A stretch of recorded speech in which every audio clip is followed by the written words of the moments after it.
كل سنة وانتم طيبين. بقينا تالت يوم العيد، عيد اللحمة وعيد الفتة. قلنا بقى نعمل أكلة خفيفة كده لولادنا ويكونوا بيحبوها. انتوا عارفين ان هما مالهمش في الحاجات التقيلة دي.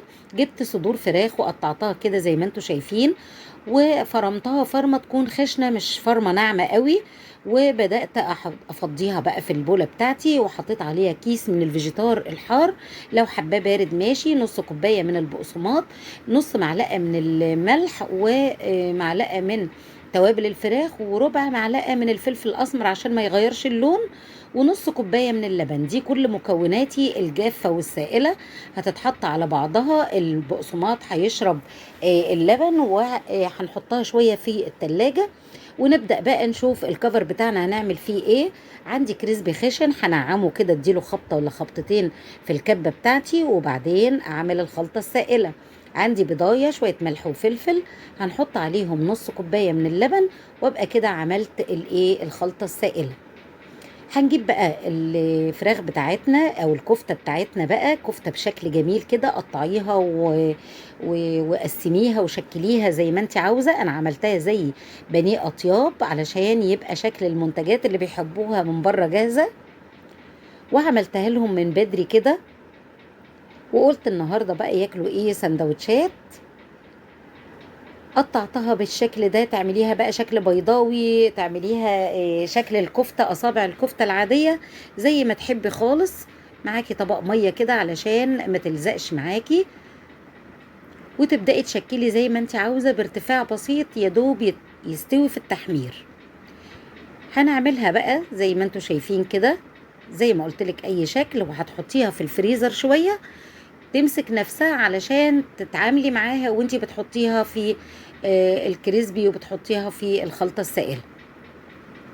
اعملوا لنا لايك يا جماعة، اللايك هو اللي بيرفع الفيديو، بنستنى اللايك بتاعكم. زي ما انتوا شايفين كده نحطها بقى في الفريزر، وابدأ اطلعها بقى علشان ساعة التحمير وساعة الغدا على طول.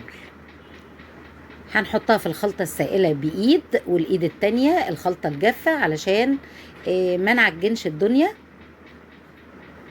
هنعمل الكمية كلها. عملت لي الطبق اللي انا عاملاه ده للغدا، وكمان طبق شلته في الفريزر. الكمية حلوة جدا والطعم رائع يا جماعة، ولا بصل ولا اي مكونات تانية ولا توم ولا اي حاجة خالص. طعمها رائع جدا، وكلها انسجة فراخ من جوه ولذيذة قوي. هنحمرها بقى في زيت غزير كده، مش غزير قوي يعني، عادي، هي مش هتفك ولا اي حاجة. الزيت يا دوب يسخن كده، ونبدأ نحط فيه الكريسبي. بياخد لون على طول، وهي كمان خفيفة وبتستوي بسرعة جدا. هنفتحها ونشوفها من جوه وهي مستوية. خلاص خلصنا الكمية اللي المفروض نعملها. شوية كاتشب بقى ومايونيز او اي صوصات تكونوا بتحبوها. شايفين الجمال واللون الحلو بقى؟ وتقولي لهم انا شارياه من السوبر ماركت، هياكلوها هوا. بألف هنا وشفا. جربوا الوصفات الحلوة دي، واعملوا لنا لايك وشير وسبسكرايب على قناتنا على اليوتيوب، واعملوا لنا متابعة على الانستجرام وعلى الفيسبوك والتيك توك. يلا بقى نقطع وندوق ونشوف بقى اللي جوه ايه اللي حصل بالظبط. شايفين نساير الفراخ عامله ازاي؟ شايفين البياض بتاعها؟ زي ما قلت لكم، ربع معلقه صغيره من الفلفل الاسمر عشان ما تغيرش لون، ويبقى بياضها شاهق كده من جوه، مش زي البانيه بتاع الشركات اللي بيحطوا له مبيضات. الصوصات اللي تحبيها بقى، وتاكلي بقى وتعملي احلى سندوتشات لاولادك. ممكن تعملي كمان شويه مكرونه جنبها ويتغدوا بيها، وبألف هنا وشفا. جربوا الوصفات الحلوه دي.